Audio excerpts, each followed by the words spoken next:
person, he was getting so angry. He was like canceling everything that we were trying to say. He was like, no, it will not happen. No, this will not happen. No, it will not work out. No, it will not work out. So this is how he was trying to cancel what we already had on paper through his words. Another example, on the first day, I think that I bought my car, somebody said, no matter what you do to your car, it's going to get scratched. So these are some of the negative words that you do not need to receive. And not only you do not need to receive, is you need to cancel them before they come to pass. Because you never know, some people might say it as a joke, but they might have a real evil intention behind it. But on the other hand, I'm also not saying that you just suppress all your emotional pain and force yourself into being positive 24/7. I'm also saying that. So we need to find a balance. And whenever we go through seasons of pain or discouragement, you need to pray about it. You need to get counsel from your pastor or from your leaders. You need to also find people whom you can discuss sensitive topics or your areas of weaknesses with. And you also need to sometimes soothe yourself. You need to soothe yourself with words of positive encouragement. I'm not giving you new age advice here. I'm giving you biblical advice. We shall see in the book of Psalm chapter 42 verse 5.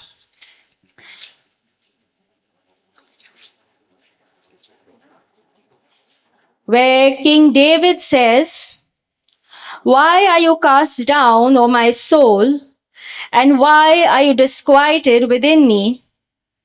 Hope in God, for I shall yet praise him for the help of his countenance." So you see, King David is talking to his own self. It's not crazy to talk to your own self. You can quiet yourself down. If you can talk negative to yourself, you most surely can also soothe yourself, especially with scripture.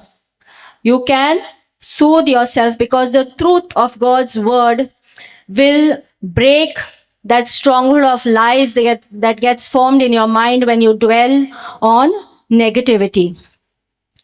So before I go to the next point, let me make a prayer for all of us and as well as those who are watching. Father God, let every negative word and every word with demonic anointing that we have spoken over ourselves knowingly and unknowingly, that we have allowed ourselves to receive from others, we break its power, Lord, in the name of Jesus. Let every evil word spoken over us by any evil authority, we break its power in the name of Jesus. Father, we ask you to forgive us for speaking negative and evil about ourselves, about our destiny, and about our purpose. Help us, O Lord, to forgive ourselves and move on, because you do not want us to live in self-condemnation, because you are a good and a loving Father. In Jesus' name we pray. The second point on how words have power over us is tolerating abuse. Tolerating abuse. Let us go to the book of Job, chapter 19, verse 2.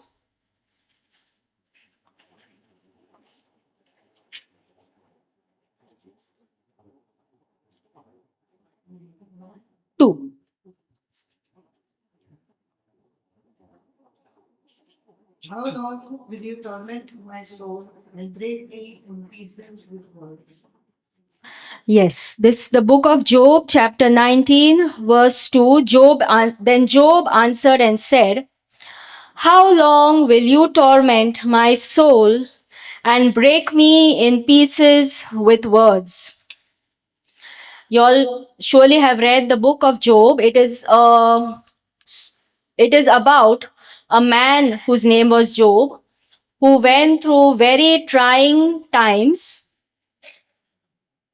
through some extreme suffering, I would say, which was ordained by God actually, which came upon him unexpectedly, and everybody whom he knew deserted him in that time.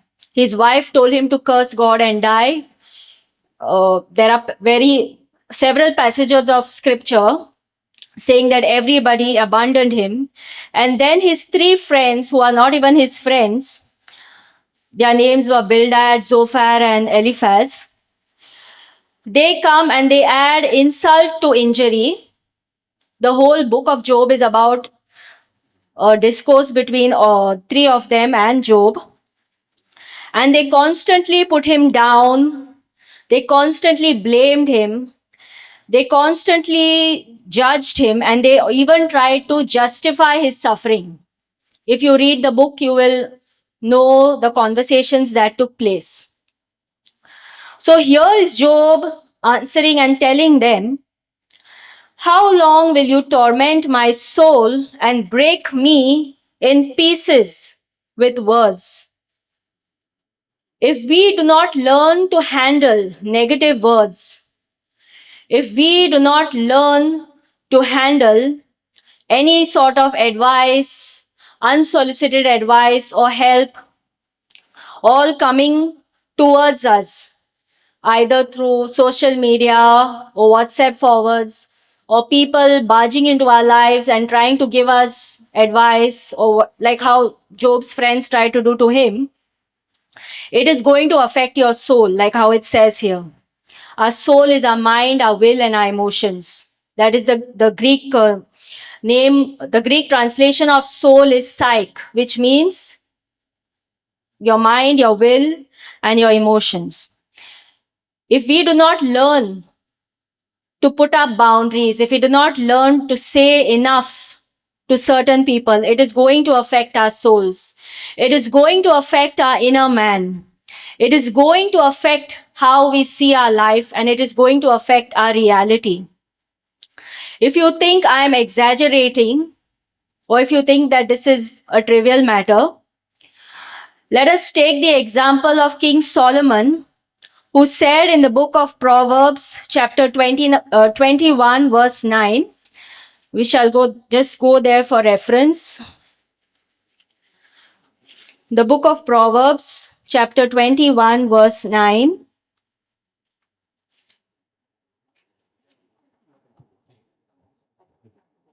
It is better to dwell in a corner of a housetop than in a house shared with a contentious woman. Yes. King Solomon here saying that it is better to dwell in the corner of a housetop than in a house shared with a contentious woman. He is comparing the corner of a housetop being much better than sharing a house with somebody who is probably nagging you or using words to pull you down. The corner of a housetop, if you go to see, is the most dangerous place in the house. It is not your basement. It is not a place where you can lock the door and watch TV. It is such a dangerous place where you could easily lose your balance and fall down. You have to stay on alert all the time. You could easily get hit by lightning or rain or snow or whatever weather. Yet, King Solomon knows what an effect words have on a person, that he is saying that risky place on the roof of a housetop is much better than sharing space with a contentious woman. That is how bad abuse can get. That is how bad tolerating words without putting up any resistance, without putting up any boundaries can do to your life. You might not notice it first. You might say, I am strong. And I know that there are people, all of us have different personalities. Some people have strong personalities. Whatever a person says might not affect you. You will take it in one ear and remove it from the other ear. Whereas there are some people who are so sensitive that even a stranger saying something on your online on the internet directed towards you, you might sit and ruminate on that for hours and hours together. Somebody said something to you 5 years back and it is still affecting you today. That is how bad words can get. And that is how we need to be aware of what we allow into our life. The decision of enough has to be upon us, not upon them. If you decide to give an open door to anybody and everybody, just having an open access to your life, you will suffer greatly. You will see it after a certain time once it takes those words take an effect in you. But you, as Christians, we have to be very discerned into what we allow in our life, especially through our phones. Especially through our phones. Anybody and everybody, especially if you are on any of these groups, family groups or non-family groups also, somebody might send something with a double meaning or like sort of a subtle taunt to put it into your mind. But we need to compare it.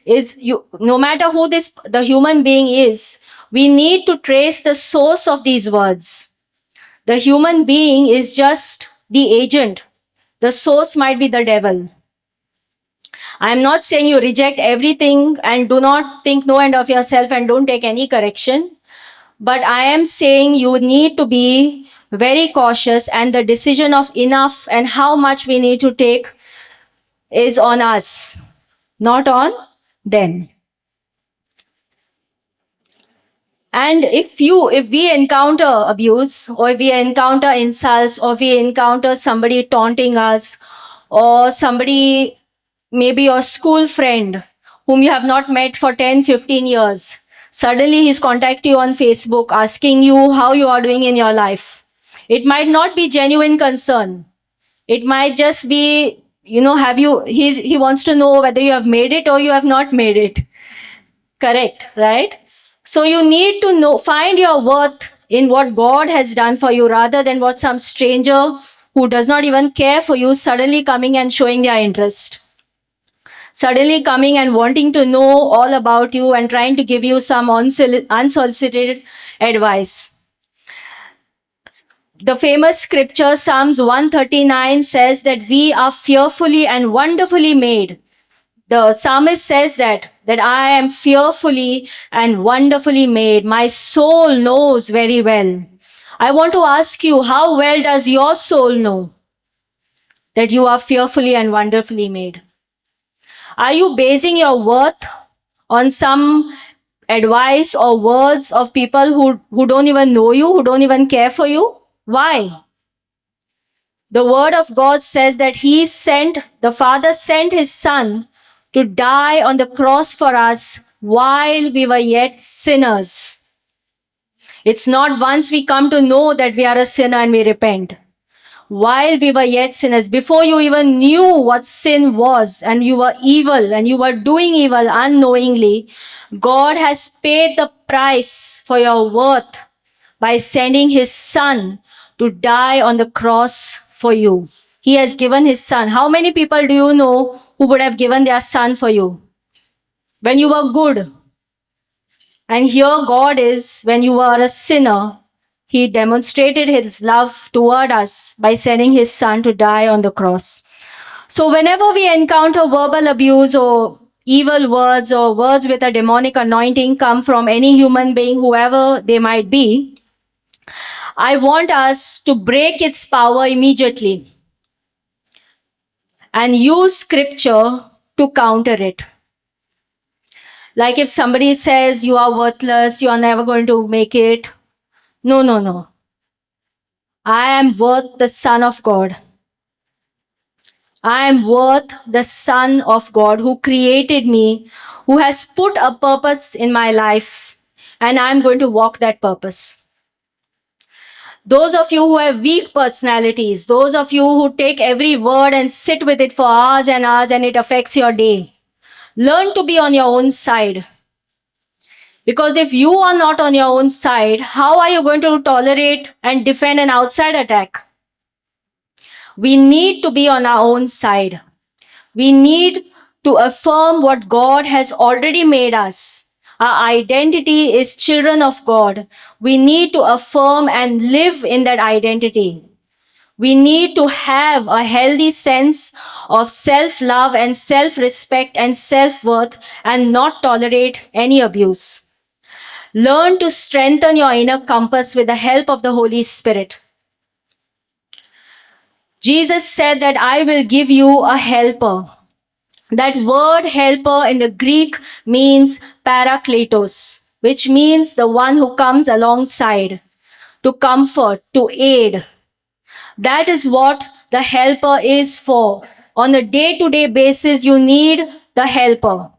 On a minute-to-minute basis, you need the helper. If you are in a situation where you are facing verbal attack, you need the helper. You need the wisdom of the Holy Spirit as to when to use wisdom and when to use violence, when to say enough and when to forgive.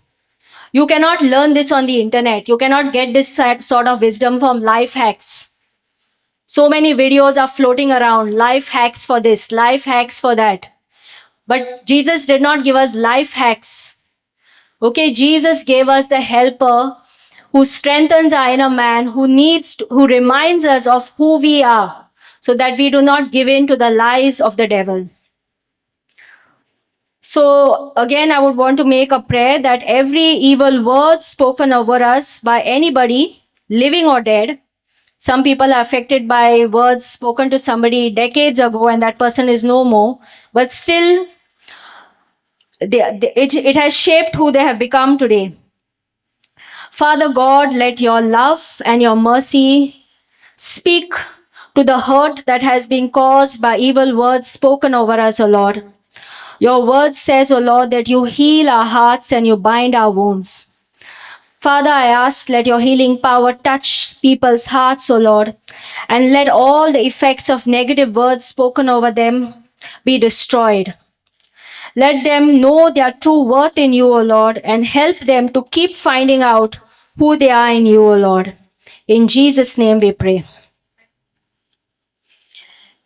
And our last point of how words affect us, this is a little deviation from the previous two, but I think it's important and it might not be accepted or might face backlash for what I'm about to say. The third point is chasing false prophecies. People running here and there, chasing false prophets, or even prophets online. I witnessed during lockdown a lot of YouTube channels that came up from people who are claiming to be prophets and prophetesses. I'm not saying that all the prophets are false prophets, but the Bible does warn us that false prophets and prophecies will increase in the last days, causing widespread deception. So when we receive these false prophecies, what we are setting up ourselves for is major deception. That is the major weapon of the devil. He's trying to deceive us. And he might even do this through prophets because he knows people just want to hear what they want to hear. They want to hear something that makes them feel good rather than wanting to hear what God wants to speak to them in that time. So there are people who might come to this church also included who come, the pastor prophesies upon them, the pastor tells them to do something which might be simple. They do not want that. They do not want to do the simple stuff, or they do not want to bend their will down. Rather, they just want to go to some place and receive. I need to receive this and I need to receive that.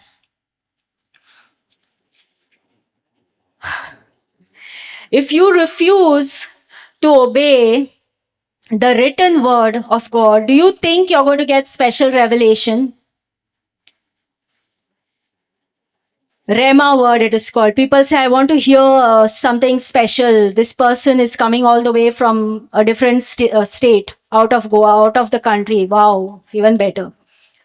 If you refuse to obey the simple word, one, I'm not saying nobody is perfect and neither am I obeying the entire word all the time.